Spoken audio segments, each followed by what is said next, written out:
Hi, this is Toby from Toby's Urban Sketch, and today we're going to be looking at 4 simple rules to produce some effective figures in our urban sketches, and we're particularly focusing on pen work today.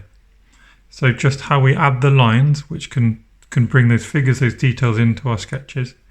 If you enjoy my videos, please do hit the like button and also subscribe to my channel, which is a really huge support to my sort of YouTube numbers and my YouTube algorithm, so I can get found by more people. The materials I'm just using a sort of scrap bit of watercolour paper, and I've got a Winsor & Newton 0.3mm fine liner, because this is my current favourite pen. So let's get started. Like I said, we've got 4 sort of really easy rules for how we can add figures to any urban sketch in a loose but effective way. And the first and most important rule, I think, is that, like with anything, figures, people are just shapes.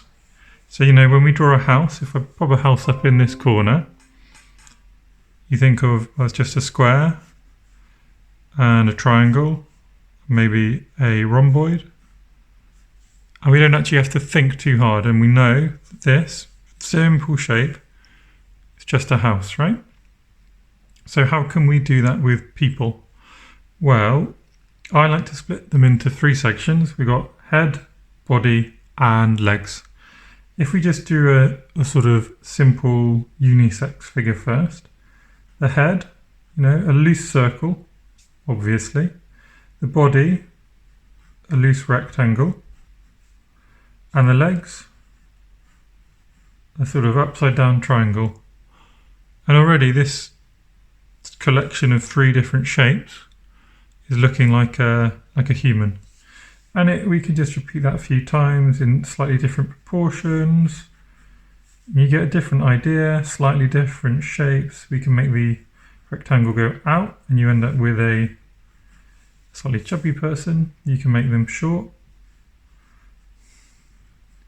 You can make the rectangle go very out and give them little legs. Now they're a woman wearing a dress. You can also make them move. So if we just change the direction of the legs a little bit, instantly there's a sense of movement without doing very much at all. And you can play around with these shapes even more.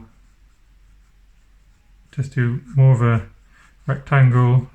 These are just little variations on a theme. Just 1, 2, 3 different shapes, and that's what we've got. So, rule number 2. When you're drawing people, assuming that the scene we're drawing is flat, so we're not drawing up a hill and we're not drawing down a hill, then the heads, irrespective of how far away, the heads are always going to be on the same level, and that level is going to be the horizon line. Because if we are stood up looking at a scene, the horizon line is level with our head. So if we draw a little crowd here, doing the same thing, so this is someone quite close, and we'll pop another person sort of next to them. And then we've got someone even closer maybe. So the head's still going to be the same height, but it's going to be a little bit bigger. So that's clear that this head closer. Then we get our little rectangle in, which is going to be a bit longer. And their feet are going to end up lower down. That's because of the perspective. So if we then draw the line of perspective in, it looks like that. With the horizon line here. Let's say then we get someone really far away. Their head will be again at the same level. Their body will be a little bit smaller and their feet will be much higher up. And again, it's just following this perspective line. And we can do the same. They don't have to be along the perspective line. We get the same effect if we pop them in here. We can put someone in there. It's the idea of a crowd. We're looking back along. Right? Gets a little bit more confusing if, let's say, there's a child in this scene. So we could pop a child here And now their head is going to be lower because the child is much shorter. And if this person had a child, they pop them in there. Or if there's a really tall person, this time their feet will be on the same level as the people who are the same distance away.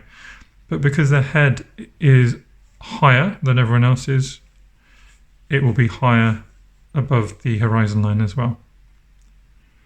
So that's rule 1. This is rule 2. And rule 3 is details. So details can really lift a scene and make these very simple figures a little bit more interesting. And what do I mean by details? Well, let's just go back and see what we can add. At the moment we have just got really simple shapes. We've got the idea of a crowd and whatnot. But let's say this guy is wearing a rucksack. Simple, little detail, adds a bit more interest. You can just draw in sort of structural lines which make that rucksack make sense. Get these in. Maybe this person's holding a phone, so again it's just a shape. Get their hands in.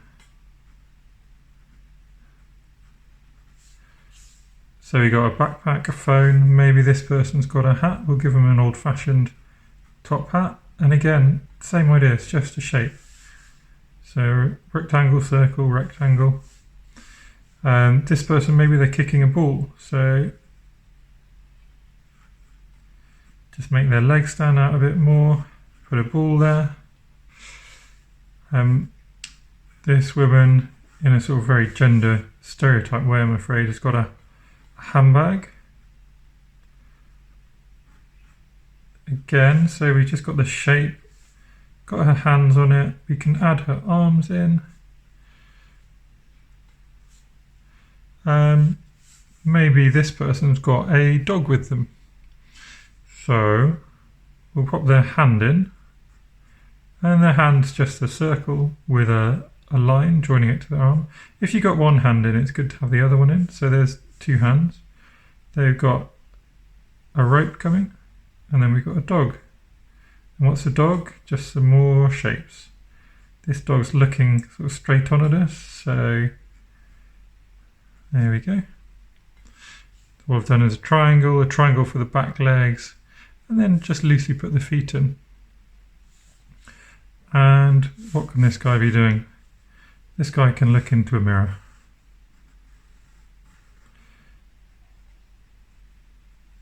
And how do we get a reflection? Just by mirroring those lines, but making them a little bit looser.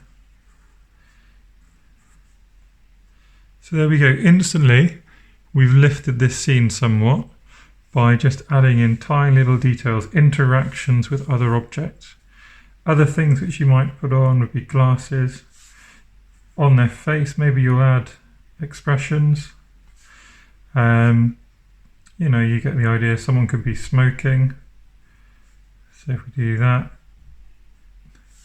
you can split people's legs apart. So you can actually, we added a little bit of movement here, but you could also got the head, the body, separate the legs, which gives them a sort of pose, makes them even more interesting. So this is the idea number 3. So rules so far, people are just shapes, a circle, a rectangle, a triangle. Number 2, just get the head in the right place and everything else will fit into place in terms of perspective. And number 3 is adding those little details just to lift the scene. Not everyone needs a detail, but you know, enough little details on enough characters and you really do bring things sort of forward. And then what's rule number 4?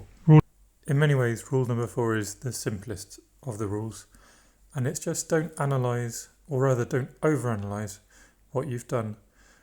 We're urban sketches. We're trying to capture the essence of a scene. We're not doing a 1-hour pose and trying to get a perfect human figure. And the people walking past in a busy market, we just need to capture sort of the essence of them, you know, the shapes, the movement, what they were holding, the fact they've all got big bags, you know, something about the scene which is important to you and to capturing the real details.